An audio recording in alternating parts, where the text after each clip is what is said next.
여러분, 우리의 신앙생활도 교제로 하는가 거래로 하는가에 따라서 비슷해 보이지만 그 내용은 완전히 달라지게 됩니다. 하나님과 교제하는 사람들은 자연스럽게 복이 따라오는데, 복을 목적으로 조건으로 신앙생활을 하는 사람들은 반드시 시험에 걸리게 됩니다. 이것은 거래이지 신앙이 아니기 때문에 그렇습니다. 오늘 본문에는 하나님과 거래한 사람이 나옵니다. 입다의 이야기가 나오는데 우리 함께 같이 말씀을 한번 나누겠습니다. 우리 사사기 10장 6절 말씀을 함께 봅니다. 이스라엘 자손이 다시 여호와의 목전에 악을 행하여 바알들과 아스타롯과 아람의 신들과 시돈의 신들과 모압의 신들과 암몬 자손의 신들과 블레셋 사람들의 신들을 섬기고, 함께 있습니다. 여호와를 버리고. 자, 이렇게 사사기는 또 반복되고 있습니다. 다시가 또 반복되는 것이 사사기입니다. 이스라엘 백성이 우상을 섬기고 하나님을 버리자, 이 버리는 악을 행하자, 이번에는 누구의 손에 붙이십니까? 사사기 10장 7절과 8절을 같이 한번 교독합니다. 여호와께서 이스라엘에게 진노하사 블레셋 사람들의 손과 암몬 자손의 손에 그들을 파심해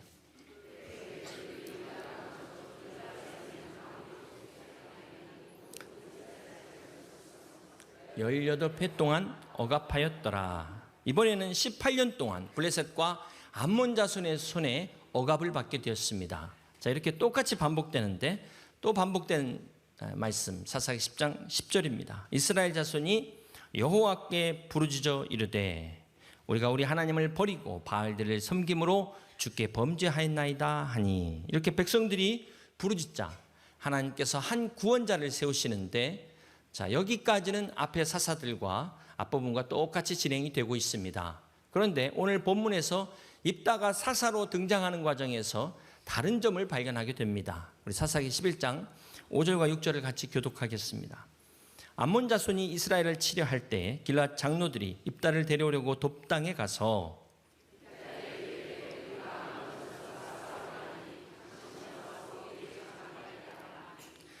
지금까지 앞의 사사들은 여호와의 영이 임하여 직접 사사들을 세우셨는데, 이번에는 이스라엘 원로들이 입다를 직접 찾아가서 모셔오게 됩니다. 그렇다면 이 입다는 어떤 사람이었을까요? 오늘 우리가 함께 읽은 본문 사사기 11장 1절을 다시 한번 보겠습니다. 길르앗 사람 입다는 큰 용사였으니, 함께 봅니다. 기생이 길르앗에게서 낳은 아들이었고, 입다는 길르앗이라는 사람이 기생과 낳은, 즉 매춘부에게서 낳은 아들이었습니다. 이 당시 사생아가 사사가 된다는 건 상상할 수 없는 일입니다. 오죽하면 이복 형제들에게 쫓겨나서 고향을 떠나서 잡류라는 건달패들과 어울리던 입다였는데, 이렇게 평소에는 상종도 하지 않는 입다에게 원로들이 찾아간 것입니다. 그 이유가 무엇일까요? 사사기 10장 18절에 보면은 이스라엘 중에 이 암몬과의 전쟁을 놔두고 아무도 나서는 사람이 없다 보니까 어쩔 수 없이 입다를 찾아가게 됐다는 것입니다. 입다가 길르앗 장로들에게 이르되 너희가 나를 데리고 고향으로 돌아가서 암몬 자손과 싸우게 할 때 만일 여호와께서 그들을 내게 넘겨주시면 내가 과연 너희의 머리가 되겠느냐 하니,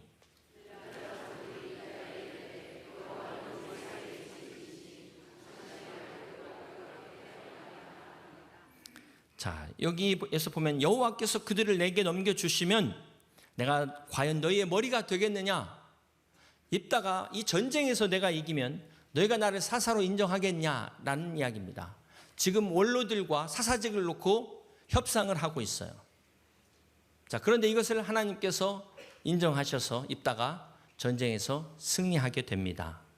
이렇게 입다가 원로들의 추대를 받아서 사사가 되는데요, 이것을 우리가 이제 위임된 권위다라고 이야기를 합니다.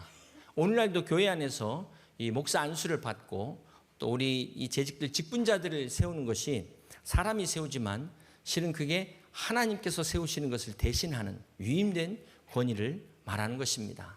자, 이렇게 입다가 세워졌는데 그만 중대한 실수를 범하게 됩니다. 사사기 11장 30절과 31절을 계속해서 교독하겠습니다. 그가 여호와께 서헌하여 이르되 주께서 과연 암몬 자손을 내 손에 넘겨주시면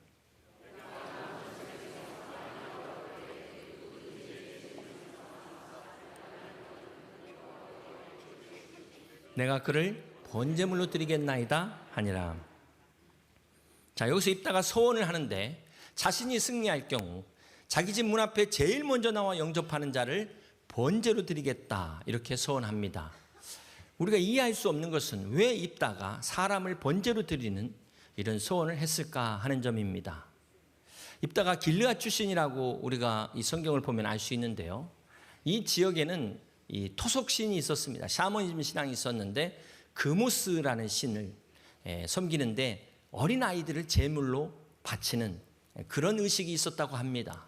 한마디로 말하면 입다가 자기가 살던 시대의 그 악한 문화의 영향을 그대로 가지고 있었다라는 사실을 알 수 있습니다. 오늘도 우리가 이 그리스도인들이 있는데 미신적인 그리스도인들이 있어요. 샤머니즘적인 그리스도인들이 있습니다. 십자가만 바뀌었을 뿐이지 물도 넣고 비나이다 하는 것과 다를 바가 없는 이런 신앙들, 옛 습관, 전통들, 잘못된 것에 매여 있는 그리스도인들이 있더라는 것입니다. 자, 이렇게 세상 방식으로 하나님을 믿는 것은 결국은 사람 잡는 결과를 가져온다. 이것이 입다가 주는 교훈입니다. 사랑하는 여러분, 정말 무서운 것은 이 교회가 세상을 따라가는 것, 이것이 사실은 무서운 겁니다. 세상도 무섭지만 오늘날 교회가 세상을 쫓아가는 것, 이것이 사실은 더 무서운 것입니다. 왜냐하면 밖에서 시끄러우면 우리가 긴장을 하는데 이 안에서부터 문제를 소리 없이 무너뜨리게 하는 것은 이거는 정말 이단보다도 더 무서운 것입니다. 오늘 본문을 우리가 주석을 통해서 보게 되면은 몇 가지 의견이 나옵니다. 실제로 입다가 자기의 딸을 번제로 드렸다라는 것과 또 그렇지 않다, 입다가 자신의 딸을 번제로 드린 것이 아니고 평생을 성전에서 처녀로 수종들고 하는 처녀성을 드린 것이다, 이런 주장을 하는 그런 신학적 견해들을 우리가 볼 수 있습니다. 그러다 보니까 여러분 교구에서나 이렇게 성경 공부 시간에 아마 이 내용 가지고 아마 이렇게 좀 다투신 적도 있고 논쟁을 하신 분도 계실 줄로 압니다. 입다가 딸을 번제로 드렸다, 아니다, 뭐 이런 적 있으신 분 계실 텐데요.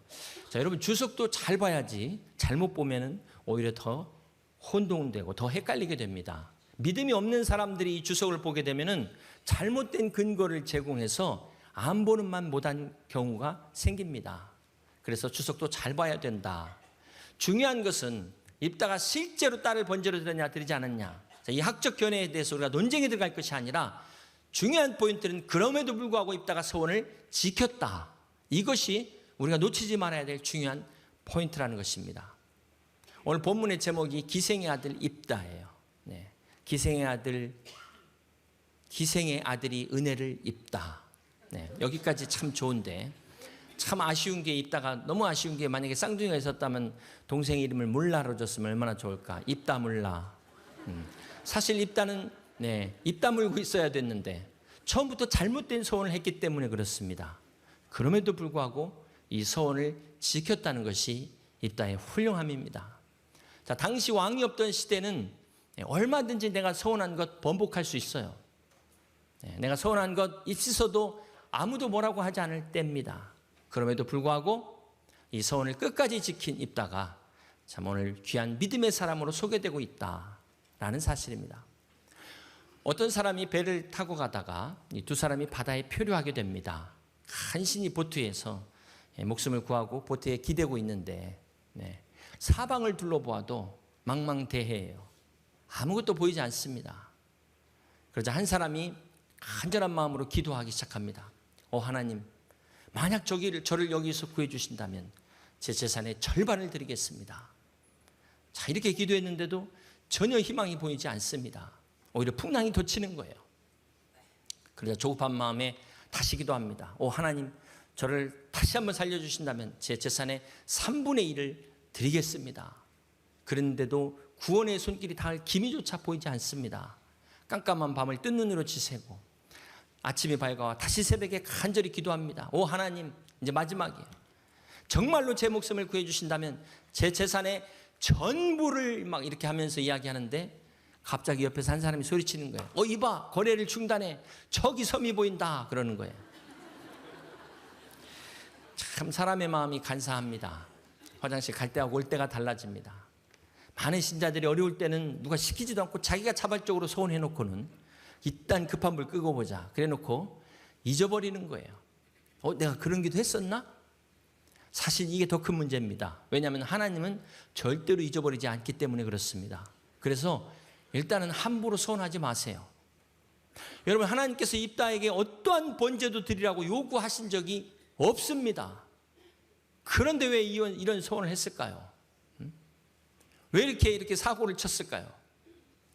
입다가 이기게 해주시면 이 사람을 번제로 드리겠다. 이게 사실은 소원 같지만 엄밀하게 보면 사실 사람을 번제로 드릴 테니까 이기게 해달라. 이게 조건을 제시하고 있어요. 하나님과 지금 거래하고 있습니다. 여러분, 입다가 그러면 왜 이런 거래를 할까? 입다가 착각한 것이 있어요. 지금 이 전쟁이 누구의 전쟁입니까? 하나님의 전쟁입니다. 그런데 마치 자기가 싸우는 것처럼, 자기 전쟁인 것처럼 착각하다 보니까 너무 부담감에 하나님 앞에 소원하면서 거래를 한 거예요. 자, 이건 엄밀히 말하면 믿음이 아닙니다. 사랑하는 여러분, 오늘 우리가 입다처럼 이 하나님의 일을 하는 사람들이 있습니다. 참 내일처럼 하는 건 좋은데, 거룩한 부담을 갖는 건 좋은데, 책임감은 좋은데 이게 너무 심해가지고 하나님하고 거래를 하려고 그래요. 하나님 이거 해주시면 내가 이렇게 하겠습니다. 자, 그러다가 그렇게 하고 나서 또 뜻대로 안 되면 실망하고 상처를 받습니다. 이건 엄밀하게 말하면 하나님의 주님의 일이 아니라 자기의 욕심입니다. 욕망이에요. 하나님과 거래를 통해 가지고 이렇게 해주시면 내 사업이 성공되고 내 직장이 좀 잘 풀리고 사람들에게 인정받고 이런 야망이지, 이것은 절대로 하나님의 사역이 아니라는 것입니다. 여러분 한번 생각해 보십시오. 지금 입다는 전쟁에서 싸우고 돌아왔어요. 목숨을 걸고 지금 함께 싸우고 승리하고 왔는데 더 이상 누구의 목숨을 또 건단 말입니까? 지금 이 상황은 누가 죽어야 될 상황이 아니에요. 그런데 입다의 무지 때문에, 입다의 어리석은 소원 때문에 축제장이 장례식장이 되어버렸어요. 이게 문제입니다.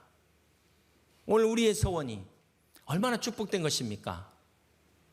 이거 죽을 일이 아니라는 거예요. 거기 가운데 내가 정말 하는 일마다 막히고 왜 하나님이 내 일을 이렇게 막으시는가? 그런 분 계신다면 혹시 내가 하나님 앞에 소원하고 잊어버린 것은 없는지 돌아보시길 바랍니다. 그리고 갚아야 되는데 정 갚기가 힘들다. 그러면은 하나님 앞에 용서를 구하세요. 회개하세요. 그렇게라도 이것은 풀어야 되는 것입니다.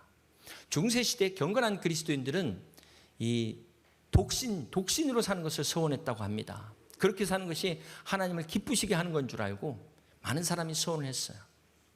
종교개혁을 통해서 이렇게 성경을 읽게 되고, 그러면서 하나님 말씀을 보니까 어디에도 독신을 성경이 강요하고 있거나 하나님이 기뻐하신다는 말씀이 없는 거예요. 아, 이게 잘못된 것이구나, 비성경적이었구나 라는 것을 깨닫고 소원을 파기합니다. 그리고 결혼한 사람들이 있는데 그 중에 대표적인 사람이 바로 유명한 종교개혁자 마틴 루터입니다. 그래서 루터는 신부임에도 불구하고 결혼을 했습니다. 여러분, 진정한 소원이라는 것은 하나님을 기쁘시게 하는 거예요. 하나님의 마음을 감동시켜 드리는 것입니다. 그것을 통하여 하나님이 오늘 우리의 삶 가운데 일하심을 경험하는 것이 소원의 목적입니다. 그런데 그만 무지한 소원 때문에 근심이 돼버리는 거예요. 하나님의 기쁨에 들어가기는커녕 근심, 걱정을 이게 올무에 메어버린 것입니다. 오늘 여러분의 소원이 이런 모든 올무를 풀고 하나님을 감동시키며 하나님의 역사하심을, 일하심을 경험하는 그런 축복된 소원이 될 수 있기를 주님의 이름으로 간절히 축원합니다. 사랑하는 여러분, 저는 7월 한 달 동안 이 사사기 설교를 통해서 말씀을 전하고 있는데 매 시간마다 반복되는 사이클 여러분 기억하실 줄로 믿습니다. 왜 이스라엘 백성이 이렇게 또 죄를 짓고 매 맞고 그리고 정신 차리지 못하고 왜 또 죄를 지을까? 왜 이게 끊어지지 않고 계속해서 반복될까? 여러분 이런 의문을 가져보시지 않았습니까? 가져보신 줄 계실 줄로 생각합니다. 자, 이 사사기에 반복되는 패턴에서 우리가 공통점을 발견할 수 있는데요. 그것은 바로 이 또다시와 함께 나오는 단어가 있어요. 우리 함께 같이 직접 찾아보겠습니다. 사사기 3장 11절과 12절을 같이 교독합니다. 그 땅이 평온한 지 40년에 그나스의 아들 온니엘이 죽었더라.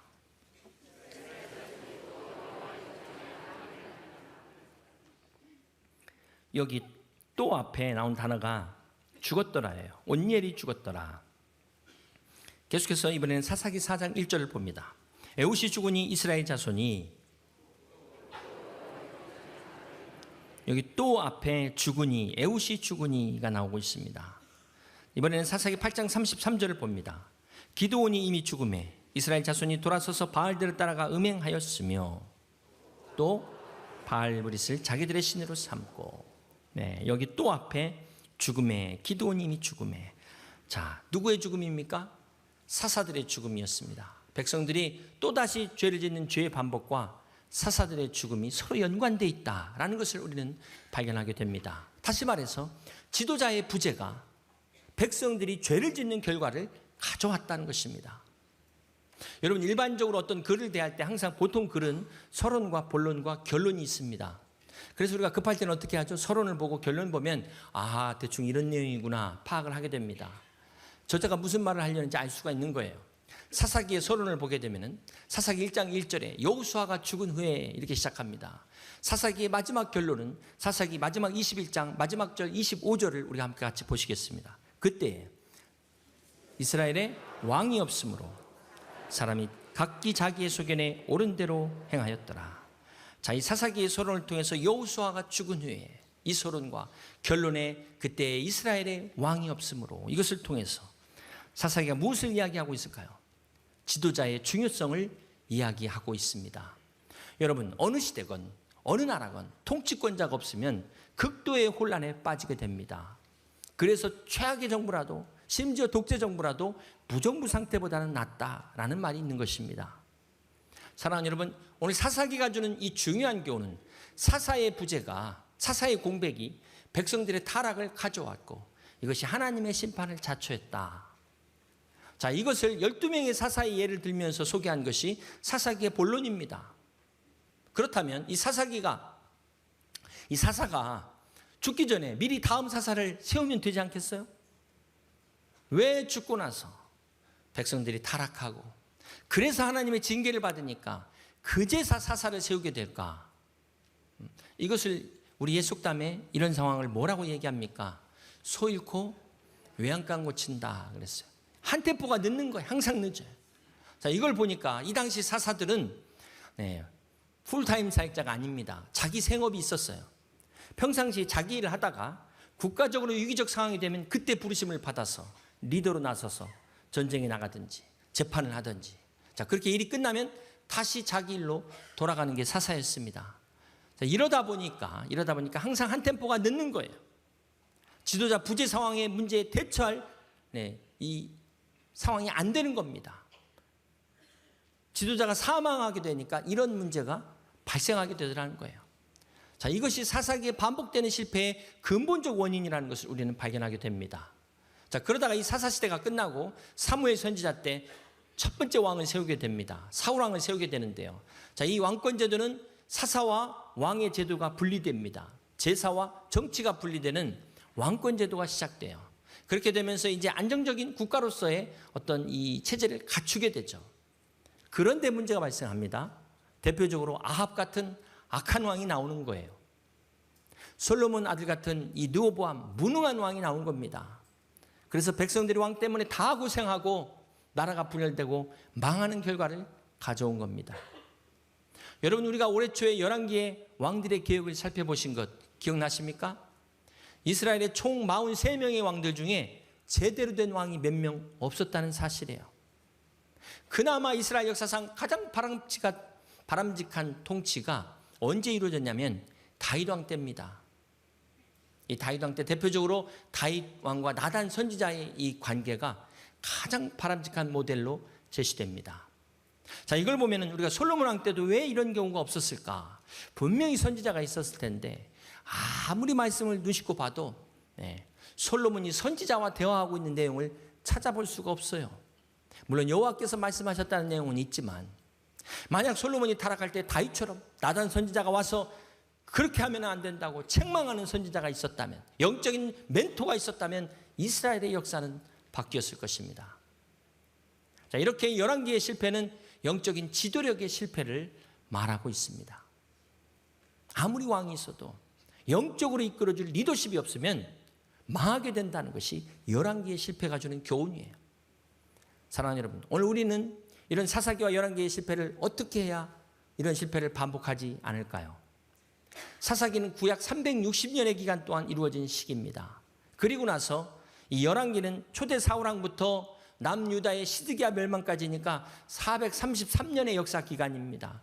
두 사사 시대와 열왕기 시대를 합치면 대략 800년의 역사, 800년의 역사가 우리에게 교훈을 주고 있어요. 지금까지 역사상 어떤 왕정주의나 전제 군주주의, 또 공산 독재보다 월등한 것이 민주주의예요. 그럼에도 불구하고 이 민주주의는 완전하지 못합니다. 하나님의 뜻과 상반돼요. 지난번에도 말씀드렸지만 죄성을 가진 인간의 다수는 항상 하나님의 뜻과 거리가 멉니다. 자, 그렇다면 가장 이상적인 제도는 어떤 제도일까요? 가장 좋은 제도는 민주주의가 아니라 신정주의입니다. 오늘 이 사사제도와 왕정제도를 잘 보완한 제도가 가장 이상적인 제도라는 것입니다. 사랑하는 여러분, 이 세상이 종교의 자유를 주장할수록 우리는 종교의 자유를 잃어버려가고 있다는 것 아셔야 돼요. 전도의 자유마저 빼앗길 날이 온다는 것을 깨달아야 됩니다. 내가 다니는 학교, 내 직장에서 내 믿음 간증할 기회도 박탈당할 수 있다. 이것이 오늘 우리가 처한 현실이고 우리가 사는 사회의 모습이라는 것입니다. 자, 이런 세상도 문제지만, 이것도 문제지만 더 큰 문제는 교회에서조차 민주주의가 하나님보다 더 위에 있다는 거예요. 하나님이 보시면 개탄할 노릇입니다. 이게 잘못됐다는 것도 모르는 이것이 더 심각한 문제라는 거예요. 가장 중요한 것은 교회 안에 하나님의 권위가 회복되어야 됩니다. 살아계신 하나님의 말씀이 선포되어져야 돼요. 가감없이 선포되어져야 됩니다. 그러기 위해서 먼저 목회자의 올바른 영적 리더십이 세워져야 되는 것입니다. 이것을 위해서 담임 목사가 말씀을 올바로 선포해야 되고, 정말 담임 목사가 성경적 말씀을 선포하는지를 검증할 수 있어야 돼요. 확증할 수 있어야 되는 것입니다. 사랑하는 여러분, 오늘 이 시대 영적인 지도력의 실패는 열왕기의 비극을 초래합니다. 오늘 이 시대의 이 지도자의 부재는, 영적 리더십의 부재는 사사기의 재앙을 반복할 수 있다는 것, 성경이 경고하고 있어요. 어제 경고 말씀이 민수기서 22장 말씀입니다. 거기 보면은 이방의 모압 왕이 발락이 발람 선지자한테 부탁하죠. 그러면서 하는 말이 민수기 22장 6절 말씀을 함께 봅니다. 그대가 복을 비는 자는 복을 받고 저주하는 자는 저주를 받을 줄을 내가 알미니라. 이방의 왕도 이방인이지만 하나님의 종이 기도하면 축복받는다는 사실을 알고 있어요. 그런데 어떻게 하나님의 사람들이, 믿는다는 사람들이 이것을 알지 못합니까? 사랑하는 여러분, 오늘 이 목회자의 영적 리더십은 이스라만 한 게 아니고 내 개인이 사느냐 죽느냐의 문제예요. 오늘 우리 가정이 축복받느냐 저주받느냐의 문제입니다. 이것이 더 나아가 우리나라의 국운을 좌우하는 나라가 사는 길임을 명심하시길 바랍니다. 사랑하는 여러분, 저는 이 개인적으로 이 사사기 말씀을 정리하면서 아직 삼손이 남아있지만 7월 말로 해서 이 사사기를 정리합니다. 정리하면서 제가 느낀 점이 있어요. 이 사사기 그 시대마다 그때마다 하나님의 계획이 있습니다. 하나님이 준비한 사람들이 있더라고요. 그 사람들을 다 세우셔서 사용하시더라고요. 그걸 보면서 살아계신 하나님께서 모든 인생들을 이렇게 준비하셨어요. 오늘 우리 인생의 출생과 소천을 다 하나님 손 안에 있다는 겁니다. 우리 모든 여러분들의 입장과 퇴장을 하나님이 준비하셨어요.